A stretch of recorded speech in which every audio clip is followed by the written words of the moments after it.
कहानी सुनौँ न कहानी चाहिँ भान्जीको एका देशमा के अरे कहानी कसलाई आउँछ दुईजनामा उता पुण्डरीलाई त आउँदैन होला आउँछ लु त सुनौ न त लु तिम्रो कहानी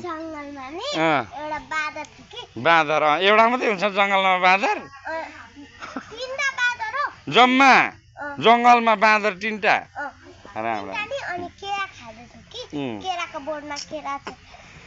खाँदै थियो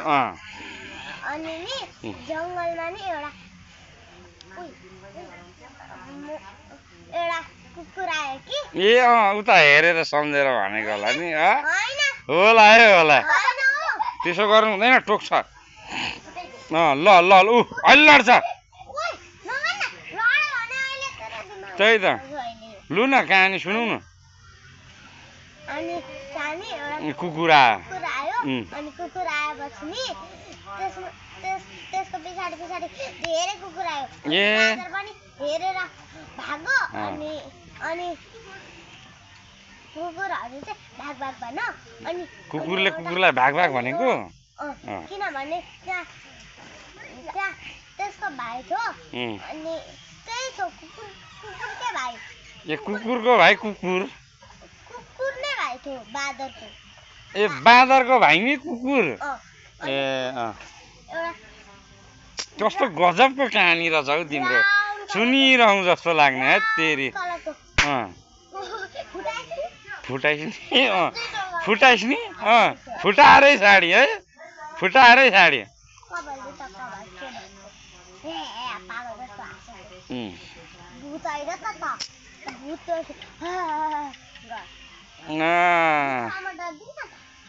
तिम्रो त कपालै छैन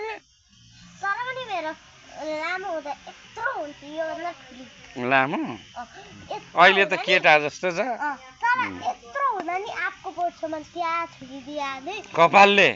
ए तिम्रो कपाल ठाडो हुन्छ यस्तो ठाडो हुन्छ यस्तो नि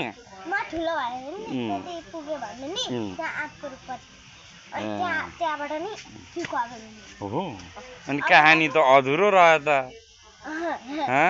बाँदरको भाइ कुकुर थियो अनि त्यहाँबाट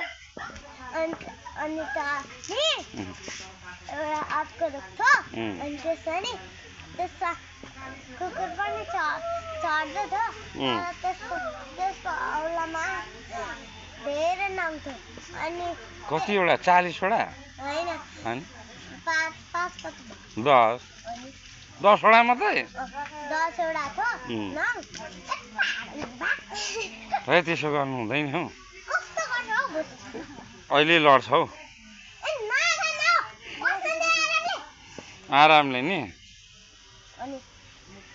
अनि त्यहाँ नि एउटा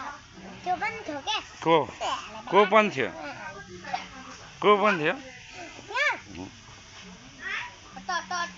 एउटा पिन्टुरी पनि थियो ए पिन्टुरी पनि अर्को नाम के पिन्टुरी भनेको अर्को नाम के मेरो नाम होइन नि त्यहाँ बाँसमा उ नगर है बाँसमा अहिले घोज्छ तेरो नाम त अर्को होइन